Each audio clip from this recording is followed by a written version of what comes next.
Albanese's approach seems to be, okay, look, just give us a in principle yes or no, and we'll fill in the details. My sense is that's just not going to work. I mean, the electorate is actually a whole lot smarter than that. Australians are not going to give him a blank cheque, surely. Look, I hope that's right. But the thing that Australians should keep in mind is that as he asks for that general principle authority, he's actually giving a bucket load of scope to a future High Court to interpret whatever they think those words of generality mean. That could very well mean you've got a High Court that can strike down laws on the basis of insufficiently considering the views of a voice, for instance.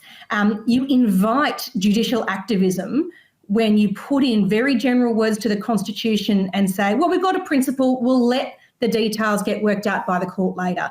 That's enormously dangerous and it's unaccountable. You can't hold anyone accountable for what judges do. Far better that it be in the hands of politicians who every couple of years you can tell them precisely what you think. Now, I've heard some fantastic maiden speeches in the Senate. One, Senator Amanda Stoker, I think, gave not a bad speech, as I recall, from that day. But look, Jacinda Price's maiden speech was just something amazingly special. And I think this could be a game changer in this debate. Yes, sure, look, she's a backbencher and a very, very new one. But because of who she is, where she comes from, and the constituency that she represents, I think she commands enormous authority in this. She's got effectively the skin in the game, to be quite literal about it. Do you think, you know the dynamics of federal parliament, the dynamics of the party room, will this intervention settle the debate, at least on the coalition side? I think it will be enormously unifying on the coalition side. Jacinda's speech was an absolute cracker for being straight shooting, honest, but also raw about the challenges that the people in communities like hers face.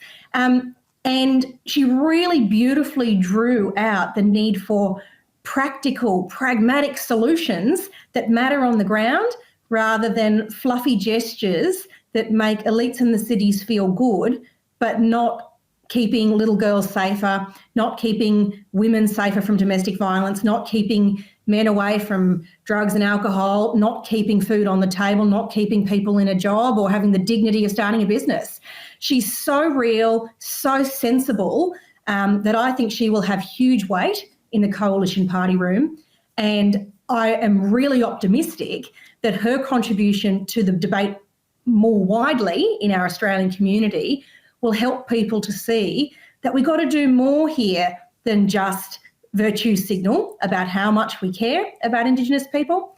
What we really need to do is get on the ground and deliver what they need.